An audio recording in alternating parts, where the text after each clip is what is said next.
एक राज्य में एक गरीब राजा रहता था। पड़ोसी राज्य से युद्ध के बाद उसका राजसी खजाना खाली हो चुका था। धन संपत्ति के नाम पर उसके पास कुछ शेष नहीं था, मगर वह एक नेक दिल राजा था और प्रजा की खुशहाली के लिए कुछ भी करने को तैयार रहता था। प्रजा अपनी समस्याएं लेकर उसके पास आती, वह उन्हें ध्यान से सुनता और अपने सामर्थ्य अनुसार उनका निराकरण करने का प्रयास करता। उसके दयालु और नेक स्वभाव के कारण प्रजा उससे बहुत प्रेम करती थी, लेकिन राजा को हमेशा इस बात का दुख रहता था कि धन की कमी के कारण वह अपनी प्रजा के लिए ज्यादा कुछ नहीं कर पाता। एक दिन उसके राज्य में एक साधु आया।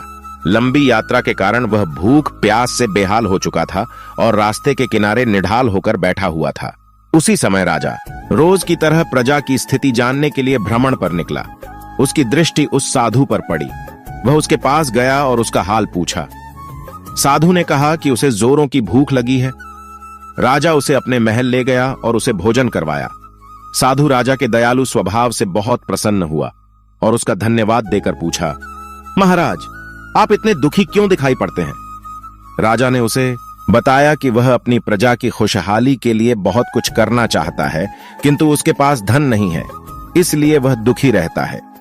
साधु ने उसे समझाते हुए कहा, महाराज, आपके पास दयालुता और नेकनियत का सबसे बड़ा धन है, जो आप अपनी प्रजा में बांटते हैं। आपके पास जो है उसके साथ ही प्रजा की भलाई और उनकी समस्याओं के निराकरण के लिए सब कुछ करते हैं। आपकी ये भावना आपको सबसे धनवान बनाती है, इसलिए आपकी प्रजा कमियों के बाद भी आपके राज्य में सदा प्रसन्न और खुशहाल रहती है। साधु के इन शब्दों का राजा पर गहरा असर हुआ। उसने तय किया कि वह जिस हाल में है उसी में खुश रहेगा और उसी हाल में रहकर अपनी प्रजा के साथ खुश रहेगा। वह समझ गया था कि जीवन में सबसे बड़ा धन आंतरिक खुशी है। गरीब राजा की यह नेक कहानी हमें यह सिखाती है कि धन की अधिकता न होने पर भी हम अपनी ईमानदारी, नेकी और दयालुता से अपने जीवन को खुशहाल बना सकते हैं। आशा है आपको गरीब राजा की कहानी पसंद आई होगी। ऐसी ही कहानी सुनने या पढ़ने के लिए हमारे चैनल को सब्सक्राइब अवश्य करें। धन्यवाद।